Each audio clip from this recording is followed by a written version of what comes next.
Hey guys, இந்த video நம்ம எதை பத்தி பார்க்க போறோம்னா, நீங்க கமெண்ட் பண்ணியிருந்தது தான் ப்ரோ, உங்க அரப்பை மாக்கு வந்து என்ன ஃபீட் கொடுக்குறீங்க, எப்படி மெயின்டைன் பண்றீங்க, என்ன டெம்பரேச்சர்லாம் வாட்டர்ல வந்து கரெக்டா வச்சிருக்கீங்க அப்படிலாம் நிறைய கமெண்ட்ஸ் என்னால பார்க்க முடிஞ்சுச்சு. அது எல்லாத்துக்கும் சேர்த்து வச்சு ஒரு எக்ஸ்பிளனேஷனா தான் இந்த வீடியோ நான் மேக் பண்ணியிருக்கேன். ஸோ சப்ஸ்கிரைப் பண்ணிட்டு பாருங்க. இப்போ வீடியோ போயிடலாம். ஃபர்ஸ்ட் அரப்பைமா எடுத்ததும் உங்களுக்கு வந்து ரெண்டு டைப்ல கிடைக்கும். ஒன்னு வந்து சுப்ரீம் ரேட் அரப்பைமா, இன்னொன்னு வந்து அரப்பைமா ஜிகாஸ். இது ரெண்டுக்கு என்ன டிஃபரன்ஸ்னா, அரப்பைமா ஜிகாஸ்க்கு வந்து கலரேஷன் கம்மியா இருக்கும். ரெட் கலர் வந்து அந்த அளவுக்கு டார்க்கா வராது சுப்ரீம் ரெட்டை கம்பேர் பண்ணல. சுப்ரீம் ரெட் அரப்பைமால வந்து கலரேஷன் நல்லா டார்க்கா வந்திருக்கும் அதோட பாடி ஃபுல்லாவே. ஏன்னா நம்ம கிட்ட இருக்க வந்து சுப்ரீம் ரெட் அரப்பைமா தான், அரப்பைமா ஜிகாஸ் கிடையாது. அடுத்ததா இன்னொன்னு என்னன்னா, நிறைய பெட் ஷாப்ல நான் இதை பார்த்திருக்கேன். 6 இன்ச் அரப்பைமாலே வந்து உங்களுக்கு ரெட் ஷேட் வந்துடும் 2 வீக்ஸ் போனதும். நீங்க ஃபீடு ப்ராப்பரா கொடுத்தா போதும்னா சொல்லி ஸ்கேம் பண்றாங்க. அதை யாரும் நம்பாதீங்க. ஒரு ரியல் அரப்பைமாக்கு வந்து 2 ஃபீட் ரீச் பண்ணதான் அதோட கலரேஷன் என்னங்கிறதே தெரியும். அப்பதான் வந்து உங்களுக்கு அது சுப்ரீம் ரெட்டா இல்ல அரப்பைமா ஜிகாசாங்கிறதுமே தெரியும்.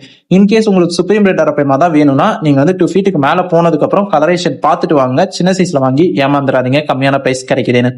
நான் இருக்கையில என்னோட அரப்பைமா வந்து என்ன பிரைஸ் கிடைச்சுன்னா 10,000 கிடைச்சது. ஏன்னா நான் வந்து சின்ன சைஸ்ல தான் எடுத்தேன். எனக்கு எதுவா இருந்தாலும் ஓகே, ஜிகாஸ் இருந்தாலும் பிரச்சனை இல்லை, சுப்ரீம் ரெட் இருந்தாலும் பிரச்சனை இல்லைன்னு சொல்லி தான் நான் எடுத்தேன். ஆனா என்னோட லக் என்னன்னு தெரியல, சுப்ரீம் ரெட் அரப்பைமாவே என்கிட்ட கிடைச்சிருச்சு. ஸோ எனக்கு எந்த பிரச்சனையும் கிடையாது. அடுத்த இதோட டேங்க் செட்டப்னு எடுத்துக்கிட்டீங்கன்னா, டேங்க் வந்து மினிமம் நீங்க வந்து 10 ஃபீட்டாவது வைக்கிற மாதிரி இருக்கணும். நான் வந்து 6 ஃபீட் டேங்க் வச்சிருக்கேன். ஏன்னா என் அரப்பைமா வந்து சின்ன சைஸ்ல இருக்கு. அதனால 6 ஃபீட்டே இப்போதைக்கு போதும். அதுக்கப்புறம் வந்து நான் பாண்டுக்கு மாத்திடுவேன். நீங்களுமே என்ன பண்ணணும்னா, அரப்பைமா வந்து ஒரு 4 ஃபீட் ரீச் ஆகிற வரைக்கும் அந்த 10 ஃபீட் டேங்க்ல வைங்க. அதுக்கு மேல போயிடுச்சுன்னா தயவு செஞ்சு பாண்டுக்கு மாத்திருங்க, இல்லைன்னா டேங்கை உடைச்சிரும். என்னோட வந்து அப்படிதான் டேங்கை உடைச்சது. அதனால தான் நான் வந்து 6 ஃபீட் டேங்க்கு சேஞ்ச் பண்ணி இப்போதைக்கு வச்சிருக்கேன். இப்போதைக்கு எந்த பிரச்சனையும் இல்லை. ஆனா அப்பவுமே வந்து அப்பப்போ டேங்க் வந்து கிளாஸ்ல முட்டுறது அந்த மாதிரி வேலையெல்லாம் பார்த்துட்டு தான் இருக்கு. இந்த டேங்க் எப்போ உடையன்னு தெரியல, டக்குன்னு நான் மாத்தியே ஆகணும். அடுத்ததா வாட்டர். இதுலதான் நான் வந்து பெரிய மிஸ்டேக் பண்ணேன். அரப்பைமா வாங்கிட்டு வந்தது நான் என்ன பண்ணிட்டேன்னா, போர் வாட்டர்ல இதை விடக்கூடாது, ஃப்ரெஷ் வாட்டர்ல தான் விடணும். அதனால நான் என்ன பண்ணிட்டேன், எங்களுக்கு வந்து குடிக்கிறதுக்கு வந்து அமராவதி ஆத்து தண்ணி தான் வரும், டேம் தண்ணி தான் வரும். அந்த தண்ணியவே வந்து டேங்க்கும் ஃபில் பண்ணி ஃபிஷ்ஷும் ஆட் பண்ணிட்டேன். அப்பதான் பார்த்தா ஃபிஷ் வந்து ஸ்ட்ரெஸ் ஆகி ஒரு மாதிரி டிஃப்ரெண்டா ஸ்விம் பண்ண ஆரம்பிச்சது. மேலே கீழே தனித்தனியா போச்சு. அதுக்கப்புறம் கீழே படுத்துருந்துச்சு. அப்புறம் தான் பார்க்க தெரிஞ்சிச்சு ஃபிஷ்ஷுக்கு அஃபெக்ட் ஆக ஆரம்பிச்சிச்சுன்னு புரிஞ்சுட்டேன். ஏன்னா வந்து பெட் ஷாப்லையும் கேட்டுட்டேன், அதுக்கப்புறம் பெட் கிளினிக்ஸ்லையும் கேட்டேன். அவங்க எல்லாம் சொன்னதுக்கு அப்புறம் தான் சரி ஓகே இது இஷ்யூ ஆயிருச்சு, எப்படியா கியூர் பண்ணணும்னு சொல்லிட்டு தண்ணி கேன் வாங்கினேன். நம்ம குடிக்கிறதுக்கு வந்து தண்ணி கேன் வாங்குவோம்ல, அந்த கேன் வந்து என்னோட டேங்க் வந்து 6 ஃபீட்ங்கனால ஒரு 27 கேன்ஸ் பிடிச்சது. 27 கேன்ஸையும் விட்டுட்டு அதுக்கப்புறம் அதுல ஃபிஷ்ஷை விட்டேன். விட்டது என்னாச்சுன்னா, ஒரு 1 டே சாலிடா டைம் எடுச்சு. அதுக்கப்புறம் தான் ஃபிஷ் வந்து ரெக்கவர் ஆச்சு. இமீடியட்டா ரெக்கவர் ஆகல. இதை வந்து நல்லா நோட் பண்ணிக்கோங்க. இந்த மிஸ்டேக் யாரும் பண்ணிடாதீங்க. வாட்டரோட டெம்பரேச்சர் எடுத்துக்கிட்டீங்கன்னா 24 இருந்து 30 டிகிரி செல்சியஸ்க்குள்ள மெயின்டைன் பண்ணுங்க. அதுக்கு மேல போக விட்டுறாதீங்க, போனீங்கன்னா ஹெல்த் அஃபெக்ட் ஆகும்.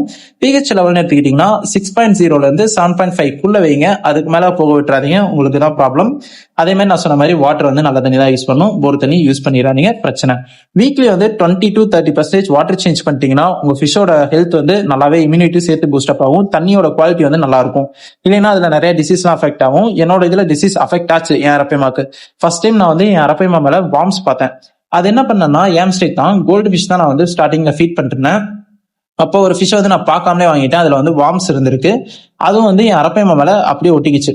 என்ன ஆச்சுன்னா, என் அரப்பைமா மேல வந்து அந்த கீழையும் மேலேயும் வந்து ஒட்டிக்கிச்சு. கீழே பாடியோட கீழ் பகுதியிலையும் அதுக்கப்புறம் பாடியோட மேலேயும் வந்து 2 வார்ம்ஸ் வந்து ஒட்டிட்டே இருந்துச்சு. அதை எடுக்காம விட்டுருந்தோம்னா என்ன பண்ணணும்னா, பாதி உடம்பு வந்து அந்த வார்ம் வந்து அரப்பைமாவோட உடம்புக்குள்ள வச்சிருக்கும், மீதி மட்டும் தான் வெளியே நீட்டிட்டு இருக்கும். அப்படியே இருந்துச்சுன்னா அரப்பைமாவோட ரத்தத்தை குடிச்சு அது வந்து அரப்பைமா கொன்றும் சின்ன சைஸ்ல இருக்கும்போது. அதனால நான் என்ன பண்ணிட்டேன், அரப்பைமா பிடிச்சி ஒரு டப்ல விட்டு அதுக்கப்புறம் அந்த வார்ம்ஸ் ஓனியும் 2 ஸ்டெப்ஸ், அந்த 4 ஸ்டெப்ஸ் சொல்லுவோம்ல, அந்த பாக்குற கிடுக்கி மாதிரி கூட இருக்கும்ல, அதை வச்சு புடுங்கி ஒவ்வொரு வார்ம்ஸையும் எடுத்துட்டு திரும்ப தண்ணி எல்லாத்தையும் கிளீன் பண்ணிட்டு அதுக்கப்புறம் அரப்பைமா ஆட் பண்ணேன். இப்போ வரைக்கும் எந்த ஒரு வார்ம்ஸும் கிடையாது. முடிஞ்ச வரைக்கும் நீங்க எந்த ஃபிஷ்ஷை ஃபீட் பண்ற கொடுத்தீங்கனாலும் அந்த ஃபிஷ்ல ஏதாவது டிசீஸ் இருக்காங்கிறத செக் பண்ணிட்டு கொடுங்க. இது நான் பண்ண மிஸ்டேக், நீங்க பண்ணிடாதீங்க. நெக்ஸ்ட் வந்து வாட்டரை பொறுத்த வரைக்கும் ஓவர் ஃபீட் பண்ணிடவே கூடாது. ஓவர் ஃபீட் பண்ணிட்டீங்கனாலும் பிரச்சனையாகும். ஏன்னா ஃபிஷ்ஷுக்கு நீங்க ஓவர் ஃபீட் பண்ணிட்டீங்கன்னா இது வந்து வாமிட் பண்ணிடும். அதெல்லாம் முழுங்க முடியல அப்படின்னா துப்பிடும். துப்பிடுச்சுனாலே தண்ணி வந்து சீக்கிரமா கெட்டு போயிடும். அப்படி போயிடுச்சுன்னா வந்து ஃபிஷ் அஃபெக்ட் பண்ணிடும். ஸோ அதில் நீங்க வந்து ஓவர் ஃபீட் பண்றதுல அவாய்ட் பண்ணிக்கோங்க, கரெக்டா ஃபீட் பண்ணுங்க. அதே மாதிரி டேங்க் மேட்ஸை பொறுத்த வரைக்கும் நீங்க வந்து எந்த ஃபிஷ்ஷுமே இது கூட ஆட் பண்ண முடியாது. ஏன் சொல்றேன்னா, நான் வந்து ஒரு சின்ன அல்பினோ கேட் ஃபிஷ் வாங்கி விட்டு பார்த்தேன், என்ன ரியாக்ட் பண்ணுதுன்னு. அழகா ஒரே வயல முழுங்கிட்டு போயிடுச்சு. அதோட வீடியோ கூட நான் ஷார்ட்ஸ்ல போட்டிருப்பேன்னு நினைக்கிறேன், நீங்க செக் பண்ணி பாருங்க. அதனால இது கூட வந்து முடிஞ்ச வரைக்கும் எந்த ஃபிஷ்ஷையும் ஆட் பண்ண ட்ரை பண்ணாதீங்க. அப்படி ட்ரை பண்ணதா இருந்துச்சுன்னா இதுக்கு ஈக்குவல் சைஸ் இல்லைன்னா இதுக்கு மேல கொஞ்சம் பெருசா இருக்க மாதிரி ஃபிஷ்ஷஸ் ஆட் பண்ணுங்க. அக்ரஷனா இருக்கக்கூடிய ஃபிஷ்ஷஸ் வந்து கொஞ்சம் அவாய்ட் பண்ணிக்கோங்க சின்ன சைஸா இருக்கும்போது. ஏன்னா சின்ன சைஸா இருக்கும்போது இது அந்த அளவுக்கு அக்ரஷன் ஃபிஷஸ் வந்து ஹேண்டில் பண்ண தெரியாது. பெரிய சைஸா இருக்கும் போதெல்லாம் நீங்க அக்ரஷன் ஃபிஷ் விட்டீங்கன்னா இது வந்து ஒரே வயல பிடிச்சி சாப்பிட்டு போயிடும். அதனால நீங்க வந்து டேங்க் மெட்ஸ் கொஞ்சம் கேர்ஃபுல்லா இருங்க. ஃபீடிங் டயட்டை பொறுத்த வரைக்கும் நீங்க வந்து என்னென்ன ஃபீட்லாம் கொடுக்கலாம்னா லைவ் ஃபிஷஸ் கொடுக்கலாம், ஃப்ரோசன் ஃபிஷ் கொடுக்கலாம், ஷ்ரிம்ப்ஸ் கொடுக்கலாம், ப்ரான்ஸ் கொடுக்கலாம், எர்த்வார்ம்ஸ், சிக்கன் ஹார்ட், அதுக்கப்புறம் பெல்லட்ஸ் வந்து அவாய்ட் பண்ணிக்கலாம். பெல்லட்ஸ் கொடுக்க முடியாது. சில அரப்பை மாஸ் வந்து எடுத்துக்கும், ஆனா என்னோட வந்து இருக்கவே இல்லை. இப்போ நான் வந்து இதெல்லாமே எப்படி கொடுக்கணுங்கிறத நான் சொல்லிடுறேன். லைவ் ஃபிஷ்ஷை பொறுத்த வரைக்கும் நல்லா செக் பண்ணி பார்த்துட்டு கொடுங்க, எந்த ஒரு பிரச்சனையும் இருக்காது. அது கொடுத்தீங்கன்னா growth வந்து ஒரு மீடியமா இருக்கும், ரொம்ப ஸ்லோவாலாம் இருக்காது, ஒரு மீடியமா இருக்கும். ஃப்ரோஷன் ஃபிஷ் கொடுத்தீங்கன்னா அது வந்து ஒரு சில அரப்பை மாசம் வந்து எடுத்துக்கும், ஒரு சில அரப்பை மாசம் எடுத்துக்காது. அதை வந்து நீங்க சின்னதுல இருந்து ட்ரெயின் பண்ணா மட்டும் தான் இருக்கும். இன்கேஸ் எடுக்கலைன்னா உடனே லைஃப் ஃபிஷ்க்கு ஸ்விட்ச் பண்ணிடுங்க. கொஞ்சம் கொஞ்சமா ஃப்ரோசன் ஃபிட் வந்து கொடுக்க ஆரம்பிங்க. எப்படின்னா லைஃப் ஃபிஷ்ஷும் போடுங்க, ஃப்ரோசனையும் போடுங்க. அப்படி கொடுக்கும்போது வந்து அது ஒரு சில டைம் எடுக்க ஆரம்பிச்சுக்கும், அப்படியே பழகிக்கும். அடுத்ததா ஷ்ரிம்ப் எடுத்துக்கிட்டீங்கன்னா இதுதான் எனக்கு வந்து ரொம்ப பெரிய ஹெல்ப்ஃபுல்லா இருந்துச்சு. நான் சின்ன சைஸா எடுத்தேன்னு சொன்னேன்ல, அந்த அரப்பை மாக்கு வந்து நான் ஷ்ரிம்ப்ஸ் வந்து வீக்லி கொடுத்துட்டே இருந்தேன். அப்படி கொடுக்கும்போது என்னாச்சுன்னா எனக்கு அப்பவே சீக்கிரமா கொஞ்சம் கலரேஷன் வர ஆரம்பிச்சு. அந்த 2 feet ரீச் ஆகும்போதே கலரேஷன் வந்து டார்க் ஆக ஆரம்பிச்சு. நான் சொன்ன 2 feetல தான் கலரேஷன் வரும்னு, அந்த 2 feet வரும்போதே எனக்கு வந்து கொஞ்சம் டார்கேஷன் பார்க்க முடிஞ்சுச்சு. அதனால நான் வந்து ஷ்ரிம்ப்ஸ் வந்து கொடுக்க ஆரம்பிச்சேன். அடுத்து நீங்களும் வந்து கலரேஷன் எனக்கு சின்ன சைஸ்ல இருந்தே கொஞ்சம் வரணும். அதாவது அந்த 2 feet நான் சொல்றது ரொம்ப சின்ன சைஸ் கிடையாது, சின்ன சைஸ்ல கலர் வராது. 2 feetல நான் சொல்றேன். 2 feetல வந்து நீங்க ஷ்ரிம்ப்ஸ் கொடுக்க ஆரம்பிச்சீங்கன்னா கலரேஷன் கொஞ்சம் டார்க் ஆக ஆரம்பிக்கும், நல்லா ஹெல்த்தியாவும் இருக்கும். அதுக்கப்புறம் வந்து நீங்க ரொம்ப பெருசா வச்சிருக்கேன், என்னால ஷ்ரிம்ப்ஸ் வந்து கொடுக்க முடியாது அப்படின்னு நீங்க நினைச்சீங்கன்னா ப்ரான்ஸ் கொடுக்கலாம். ஏன்னா ரொம்ப பெருசாயிடுச்சுன்னா, அதாவது ஒரு 4 feet 10 feet பக்கம் வந்துருச்சுன்னா ஷ்ரிம்ப்ஸ் எல்லாம் பிடிச்சி சாப்பிடாது, குட்டியா இருக்கிறதுலாம். அப்ப நீங்க என்ன கொடுக்கலாம்னா ப்ரான்ஸ் கொடுக்கலாம். ப்ரான்ஸ் கொடுத்தீங்கன்னாலும் கலரேஷன் சூப்பரா வரும், இம்யூனிட்டி லெவல் பூஸ்ட் அப் ஆகும், ஸ்பீட் growth இருக்கும்.